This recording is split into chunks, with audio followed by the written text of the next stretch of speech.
Hello dear students, today we are going to start chapter 2nd of the subject optics, and it is lens aberrations.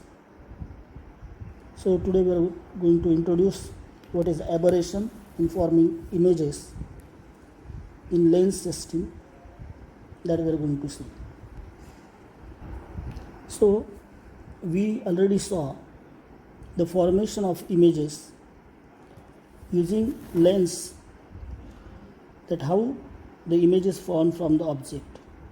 Now whatever so far we studied, see, it is according to simple theory.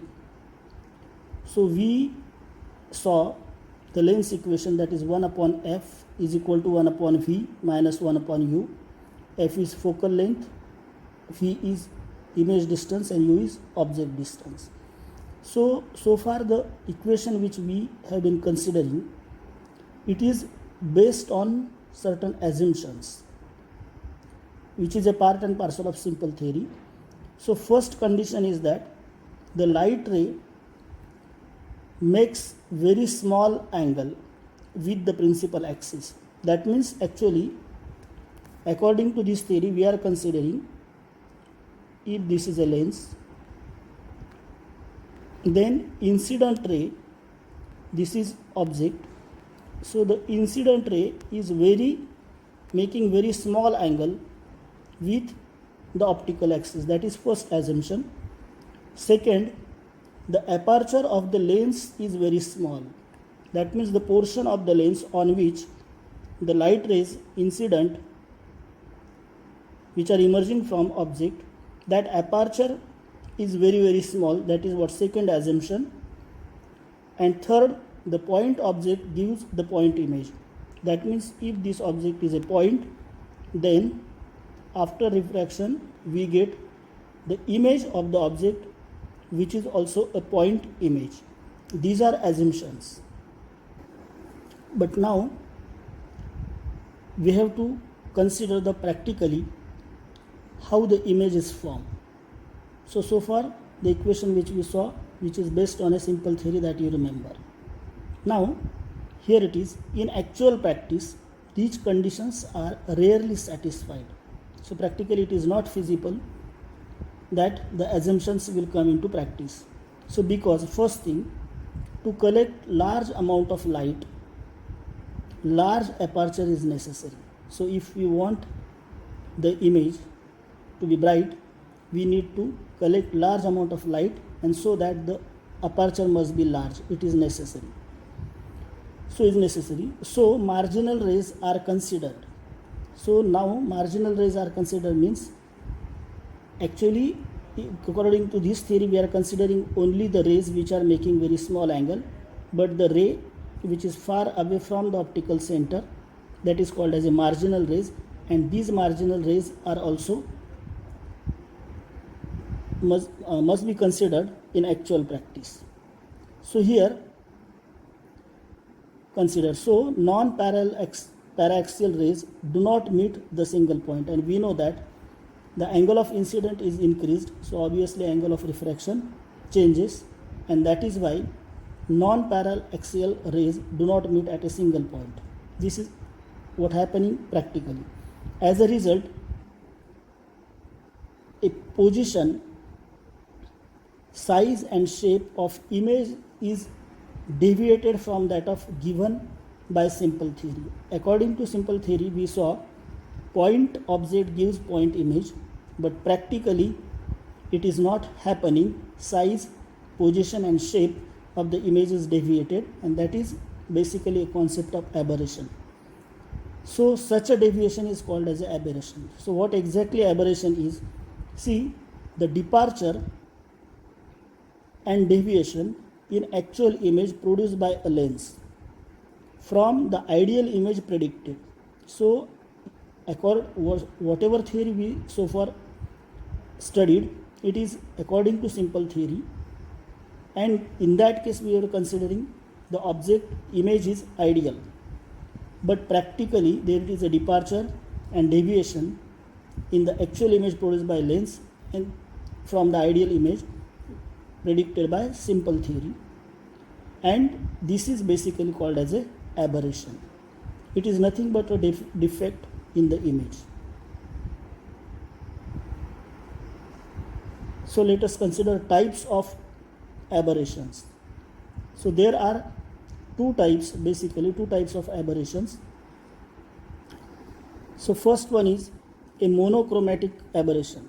So word monochromatic itself tells that the light of single wavelength is used, that is a monochromatic light. So the aberration produced due to non-paraxial rays are called as a monochromatic or Seidel aberrations. This is the name of French scientist. Then according to, so why it is happening? See, according to Maclaurin's theorem, when we talk about angle of incidence, that is sin theta and so on, see, sin theta is equal to theta minus theta cube upon 3 factorial plus theta raised to 5 upon 5 factorial minus theta raised to 7 upon 7 factorial. This series is there. So here, when theta is very small, so we know that when theta is very, very small, sin theta is equal to theta. We know that sin 0 is equal to 0. So whenever theta is very small, it is equal to theta. Now, so far paraxial rays. So when we talk about paraxial rays, which makes very, very small angle with optical axis, so that we can say sin theta is equal to theta, and result obtained represents first order theory. So in that case only, we are only considering this theta. So sin theta is equal to theta. So that is what a simple theory. But actual practice, all rays are not paraxial. The marginal rays make larger angle, and that is why we have to consider next terms also. We cannot avoid it practically.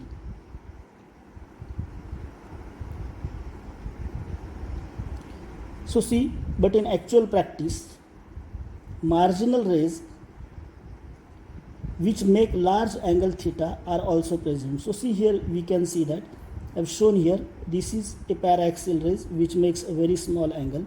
But if we consider the marginal rays, so that makes very large angle, that you should know. And therefore in this case, as these rays are present, therefore in expansion of theta, we have to take at least first two terms. So we cannot take only theta term, but again we have to consider the second term. So now let us consider sin theta is equal to theta minus theta cube by 3 factorial. It is, we are considering in practical application. So obviously the resultant equation obtained for the theory, for the basis of third order theory.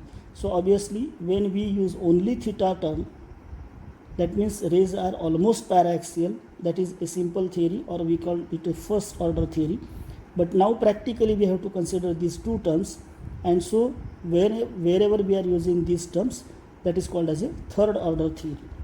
So this theory produces deviation in size, shape and position of an image formed, so as calculated from first order theory. So here you can see here it is. So when we consider the marginal rays which makes larger angle, so obviously, so here it is what is happening for paraxial rays after refraction. Here is the point where they meet and form the image. But when we talk about marginal rays, so the deviation is more, and we get the formation, these rays intersect here and formation of image is here. So obviously from this to this region, the formation of image is taking place, and our object is point object, but we see here that we are not getting point image, and this is actually a defect in size, shape as well as position, and that is basically an aberration. So now this classification we are talking about as far as monochromatic aberration is concerned. See classification, that is first one spherical aberration that we are going to see. Second one is coma. Third one is astigmatism. Then fourth one is curvature of field. And fifth one is distortion. So these are the classification or types of monochromatic aberration. And now we are going to consider the second type of aberration, that is called as a chromatic aberration. So see, in case of monochromatic aberration, we considered a light of single wavelength only, but here it is a chromatic aberration. So remember that the light incidenting on the lens is a white light, and we know that white light consists of different colors having different wavelengths. So that is most important thing. So now we already saw, see here it is, we know that 1 upon f, as far as this refractive index is concerned, we have the relation that is 1 upon f is equal to mu minus 1 upon into 1 upon r1 minus 1 upon r2. So these are radius of curvatures of the surface of the lenses, and mu is the refractive index of the material of the lens. So now here in case of chromatic aberration, white light consists of different colors. So but we know that mu depends on the color of light. So as the color of light changes, that is the wavelength of light changes, the refractive index of the material for that particular light changes. This is most important. And obviously, according to wavelength, we know that refractive index for violet light is greater than refractive index of red light. So that is important thing. So that is why when white light incident on the lens consists of different colors, so due to different refractive index, it will refract with different angles and will reach to different points. So obviously focal length of lens decreases from red to violet, and as a result the distance of image from lens is different for different colors.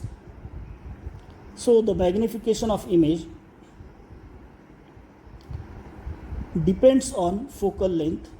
So size of image is different for different colors. That is a basic concept of chromatic aberration. Now see, here it is chromatic aberration. See, even with paraxial rays, that means though, let us consider, we forget about marginal rays and almost all rays are paraxial, let us consider.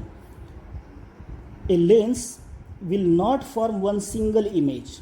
That is important thing. Even with paraxial rays, a lens will not form one single image of an object, but large number of colored images. So see, every color has different wavelength, corresponding refractive index is different, and so it will form different images, colored images of different sizes situated at different positions. This kind of image will be formed. And the image of white object, this is important thing, if the object is white, the image of the white object is colored and blurred. So this defect of image is called as a chromatic aberration.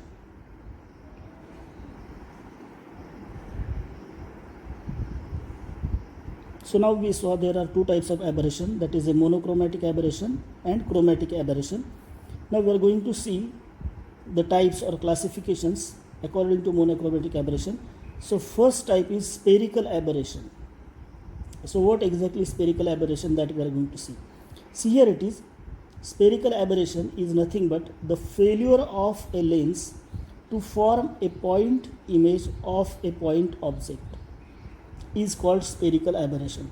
See, let us consider, if this is an object, okay, and now if we consider according to first theory, then what we are considering that these all rays of light which are incidenting on this lens are making very very small angle and they are almost paraxial, and so we show that the formation of image is point object. But here in this case, practically this ray makes small angle, but marginal rays makes larger angle, and that is why angle of refraction is different. So due to this marginal ray, we get the image form of an object at this point, and due to paraxial rays, we get the image form of an object at different point. Okay, so IM is image for marginal rays and IP is for paraxial rays, and see, from this to this we get the image. Okay, and here, that is why image is not sharp. That is first thing. The circular patch of diameter AB is called as a circle of least confusion. See, this is least confusion. See, here it is, at this point we get the maximum size of, here it is, the marginal and paraxial rays are intersecting at this point, is called as a circle of least confusion, and radius of circle is measured of transverse or lateral spherical aberration. So here the radius of this circle will give the lateral spherical aberration. So now this is first thing, that what is the radius of this circle, and second one is part of image is formed due to marginal rays, and therefrom finally due to paraxial rays. So distance IMIP is called as axial or longitudinal spherical aberration. So here along this the aberration is there. Instead of forming a point image, the image is distorted, and this distance is called as a longitudinal spherical aberration. That is important thing. So now, how to reduce the spherical aberration? So in case of reduction of spherical aberration, it can be done by different ways. First thing, we can understand that actually spherical aberration is due to marginal rays. That is one important thing. So that can be reduced by, here it is reduction of spherical aberration by reducing lens aperture. So if lens aperture is reduced, now here in this figure you see that from this point to this point, this much area of the lens is actually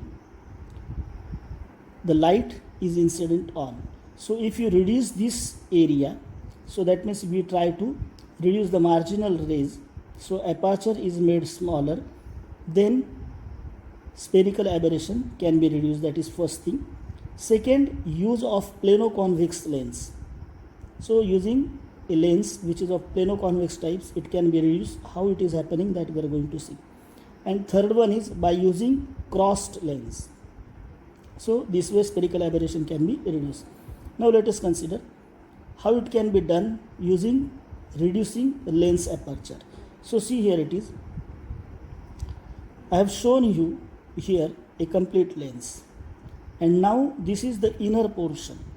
Okay, so this much area which is shaded is actually, by using stop mechanism, the light rays for incidenting on these are not allowed to pass through the lens. This is a front view of lens.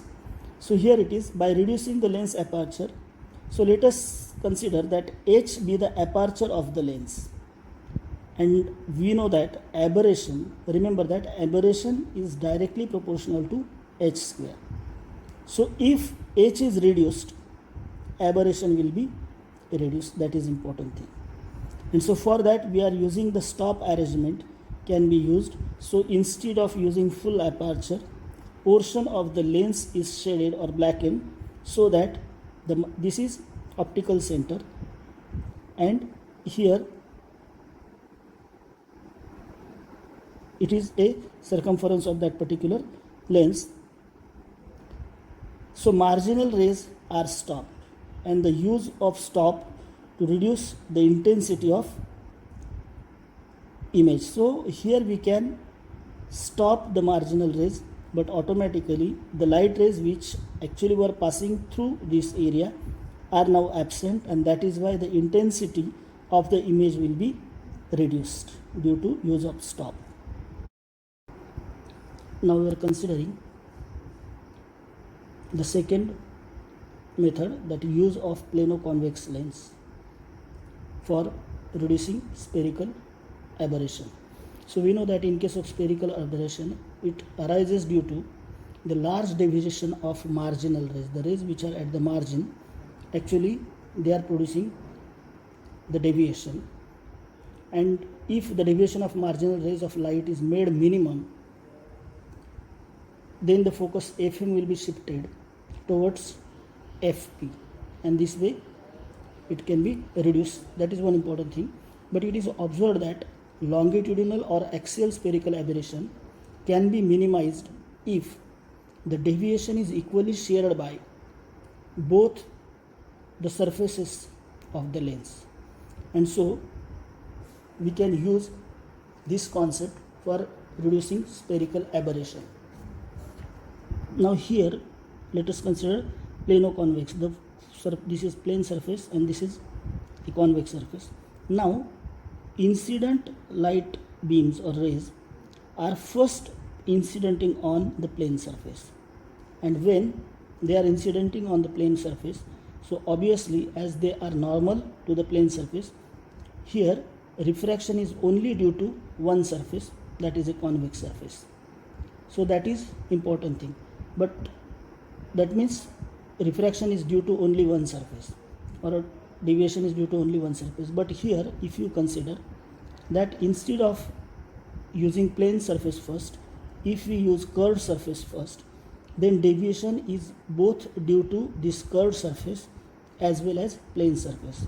And as we know that if deviation produced due to both the surface, the spherical aberration can be minimized. And in this case you can see here, in case of convex, in which incident beams are on plane surface, we get this is FM and here it is FP.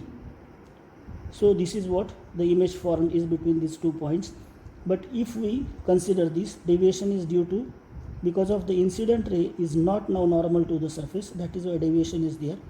And again when it incident on plane surface or passes to plane surface, again the incident ray is not normal to the surface, and that is why deviation is there, and we observe that the spherical aberration is reduced.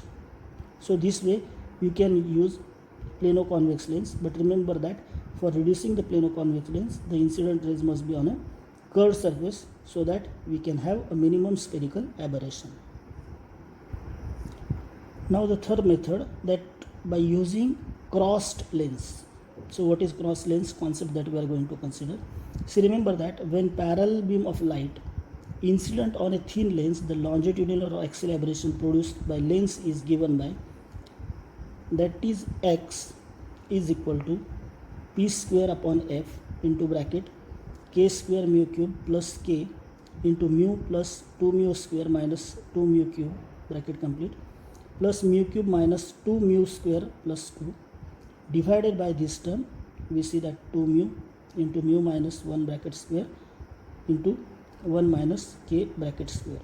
So here this x depends on following factors, where x is axial aberration, which we saw it is a distance between FM and FP, and p is radius of lens aperture, so that is p, and here f is second principal focal length, and k is, remember that is, it is a ratio r1 upon r2, where r1 and r2 are radius of curvature of first and second surface, and mu is the refractive index of the material. Now considering this equation, how it is happening, so for minimum spherical aberration, the condition is, that is dx by dk is equal to 0. Okay, so see, x is equal to axial aberration, and we are differentiating it with respect to k, this, so that is equal to 0 is a condition. So after differentiation, we get k is equal to r1 upon r2 is equal to mu into 2 mu minus 1 bracket complete minus 4 divided by mu into 2 mu plus 1. So this relation we get between this k, that means ratio of radius of curvature, and refractive index. So now in order to reduce aberration, we must use the lens whose radius of curvature satisfy this condition, that means R1 upon R2 must be equal to this. Now let us consider, if we consider a material whose refractive index is 1.5. So by putting the values, we get R1 upon R2 is equal to minus 1 upon 6. Means if mu is equal to 1.5, spherical aberration will be minimum because of the condition is satisfied, and that R1 upon R2 is equal to minus 1 upon 6. So for minimum spherical aberration, from this condition we can say the lens must be biconvex or biconcave. Here you can see R1 is 1 and R2 is 6.